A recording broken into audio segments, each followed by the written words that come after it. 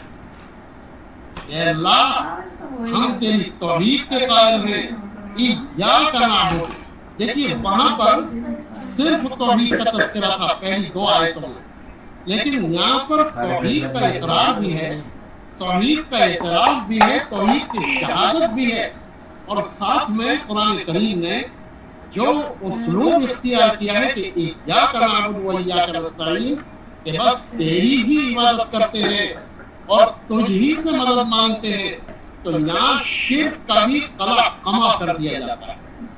گویا یہ جو آیت ہے یہ توحید کے اعتراف کے ساتھ ساتھ ضمنی طور پر شرک کا قلع قمع کر دیتی ہے، شرک کی جڑ کاٹ دیتی ہے، اور بندوں کو یہ بتاتی ہے کہ عبادت اور استعانت کے لائق بس ایک ہی ذات ہے، اور وہ ہے اللہ تبارک و تعالی۔ ایاک نعبد و ایاک نستعین۔ پھر کہا اہدنا الصراط المستقیم۔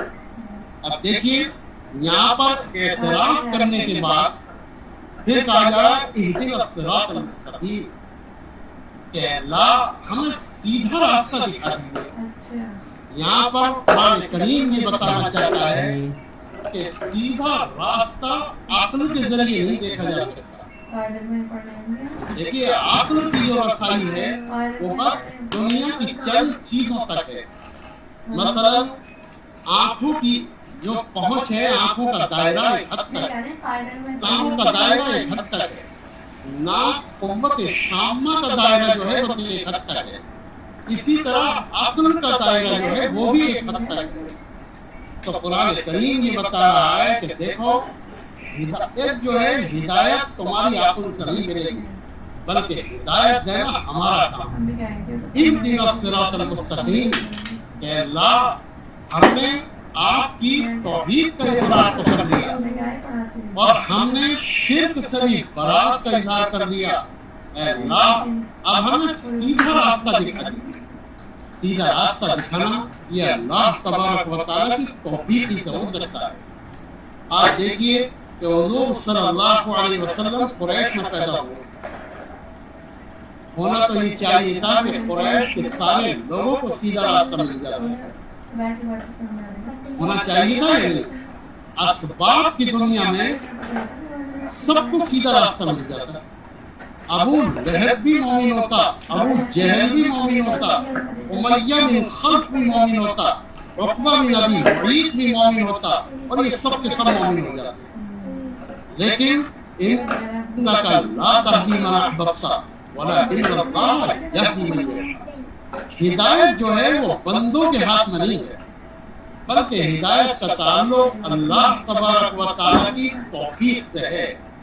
تو یہاں بندہ جو ہے وہ دعا کر رہا ہے کہ اللہ مجھے ہدایت دے، لیکن توفیق ہی تھی کہ روم کے رہنے والے صہیب رومی کو تو ہدایت مل گئی، حبشے کے رہنے والے بلال حبشی کو تو ہدایت مل گئی، اور نبی کے خاندان میں رہنے والے ابو لہب کو نہیں ملی، بلکہ ابو لہب کو تو چھوڑیے ابو طالب کہ جنہوں نے پوری زندگی حضور صلی اللہ علیہ وسلم کی مدافعت کی، اور حقیقت یہ ہے کہ ابو طالب کے بل پر ہی اور انہی کی طاقت کی بدولت حضور نے مکے میں دعوت و تبلیغ کا فریضہ انجام دیا۔ لیکن ہدایت اس وقت ملتی ہے کہ بندے کی ہوئی خواہش ہو، جب بندہ خواہش کرے گا تو اللہ تبارک و تعالیٰ پھر ہدایت کی توفیق دے گا۔ اب ابو طالب نے خود خواہش نہیں کی، حضور صلی اللہ علیہ وسلم نے آخری وقت پر فرمایا کہ چچا کلمہ پڑھ لو تاکہ کل قیامت کے دن تمہارے بارے میں اللہ سے کوئی بات کہہ سکے۔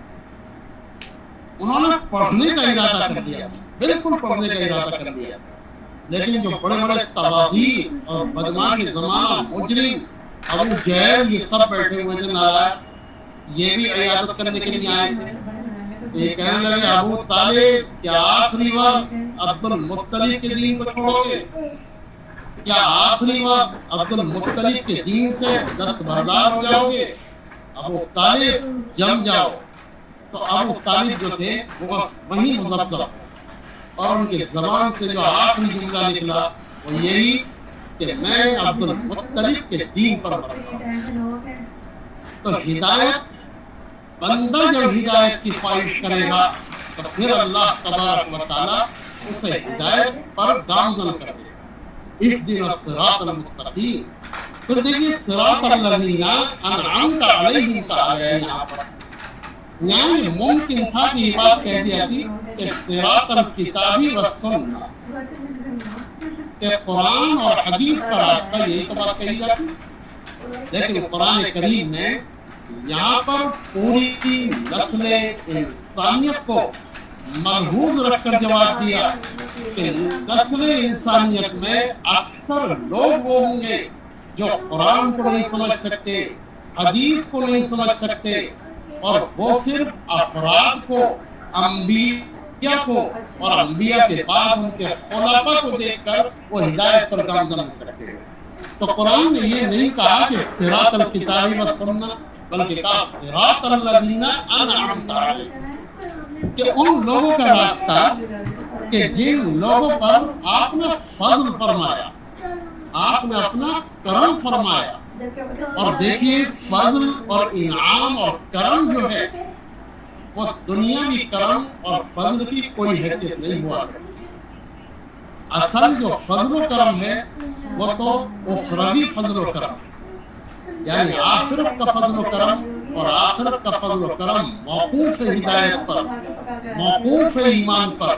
تو اللہ تبارک و تعالی نے جب ان پر فضل و کرم فرمایا تو یہ سب سے بڑا فضل و کرم ہے کہ اللہ نے آخرت کی سب سے بڑی نعمت عطا فرمائی اور کہا صراط الذین انعمت علیہم۔ قرآن کریم نے جو انعمت علیہم کی وضاحت کی ہے، اور آپ میں سے بھی اکثر نے بس اسی آیت کو تفسیر القرآن بالقرآن کے تحت پڑھا ہوگا، اس کے علاوہ تفسیر القرآن بالقرآن کے تحت کسی آیت کو پڑھانا ہوگا آپ نے کہ اولئک الذین انعم اللہ علیہم من النبیین والصدیقین والشہداء والصالحین۔ یعنی قرآن کریم نے یہ بتایا کہ انعام جو ہے وہ کس پر ہوا ہے۔ سب سے زیادہ جو انعام ہوا وہ نبیوں پر، نبوت سے اونچا کوئی مقام۔ تو اللہ تبارک و تعالی نے بتایا کہ سب سے بڑا انعام نبوت، اور پھر فرمایا صدیقین۔ دوسرا جو انعام کا نمبر ہے وہ ہے صدیق، یعنی صداقت اس کی طبیعت بن جائے۔ دیکھیے نبی کے بعد جو مقام ہوتا ہے وہ صدیق کا ہوتا ہے۔ حضرت ابو بکر کا جو لقب صدیق ہے وہ آپ نے سمجھے کہ ویسے ہی پڑ گیا ہے۔ حضرت ابو بکر کا مقام جو تھا وہ حضور صلی اللہ علیہ وسلم کے بعد صحابہ میں سب سے بلند تھا۔ کیوں؟ کیونکہ نبوت کے وہ سب سے زیادہ قریب تھے۔ آپ دیکھیے نبوت کے اتنے قریب تھے کہ جس وقت ارتداد کا فتنہ اٹھا یا مانعین زکوٰۃ کا فتنہ اٹھا، بعض صحابہ کرام کی رائے بھی یہ تھی کہ ان سے جہاد نہ کیا جائے، کیونکہ یہ لوگ جو ہیں یہ زکوٰۃ ہی تو نہیں دے رہے، باقی سارے کام تو کر رہے ہیں۔ تو اس وقت صدیق اکبر نے کیا کہا؟ واللہ لو جاہدن من فرق بین الصلاۃ والزکوٰۃ، خدا کی قسم میں ان لوگوں کے خلاف ضرور جہاد کروں گا کہ جنہوں نے نماز کے اور زکوٰۃ کے درمیان فرق کر دیا، حالانکہ اللہ تبارک و تعالی نے دونوں کو ایک ساتھ بیان فرمایا۔ حضرات علماء کرام نے عجیب بات لکھی ہے اس موضوع پر۔ لکھا ہے کہ صدیق اکبر جس وقت مانعین زکوٰۃ کے خلاف جہاد کا فیصلہ کر رہے تھے، تو لکھا ہے کہ اس وقت وہ مقام نبوت پر کھڑے ہو کر فیصلہ کر رہے تھے۔ نبی تو نہیں تھے لیکن مقام نبوت پر کھڑے ہوئے تھے۔ دیکھیے صدیق میں اور نبی میں کوئی فصل یا بعد نہیں ہوا کرتا، اسی لیے یہیں سے وہ حدیث آپ کی سمجھ میں آ جائے گی کہ حضور صلی اللہ علیہ وسلم نے فرمایا